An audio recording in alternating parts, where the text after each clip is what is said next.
Ang pagiging OFW, mahirap kasi malayo sa pamilya. Wala kang kakampi kundi sarili mo lang. Kung nagkasakit ka, gamutin mo. Kung nagugutom ka, magluto ka.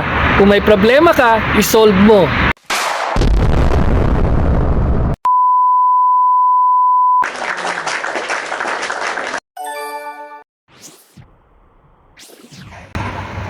Hi guys! Welcome back to my channel. This is your Habibi Millionaire, your advisor for today's video.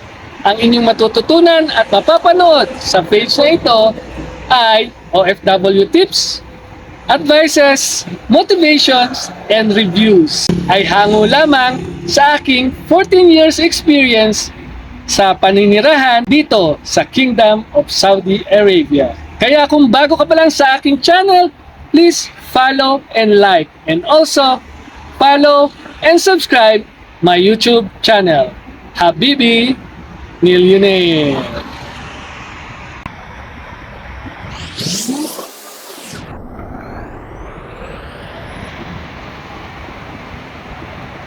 Guys, merong isang kababayan na 11 years na dito sa Saudi Arabia na nawawala.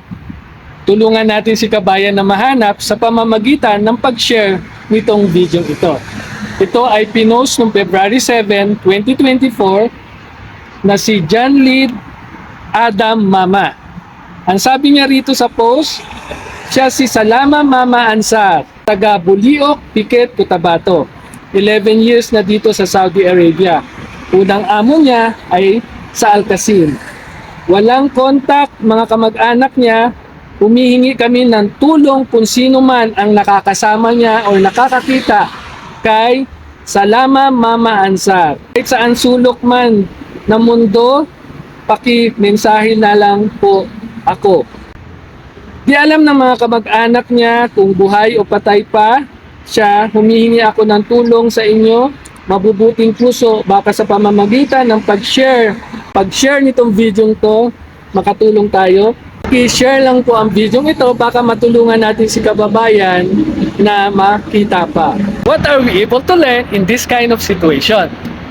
Let's find out. Very important to communicate with your family and friends para lagi silang updated sa'yo dahil malayo ka sa family mo. Number 2, dapat alam ng pamilya mo ang pangalan ng agency, address, contact number. At syempre guys, dapat alam ng pamilya mo ang pangalan ng amo mo, address and contact number para pag nagka-problema at hindi ka makontak ng 3 araw, pwede mo silang kontakin ka agad. Number 3, ito yung pinaka-importante sa lahat. Dapat marunong kang gumamit ng cellphone.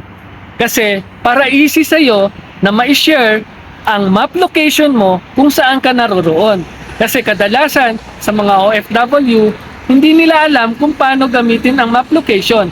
Kaya hindi rin sila matuntun kung nasaan. Kung umabot ka sa video ito, i-comment mo naman sa baba kung ano pa ang gusto mong pag-usapan natin para yun ang susunod nating topic. Pagiging OFW, mahirap kasi malayo sa pamilya.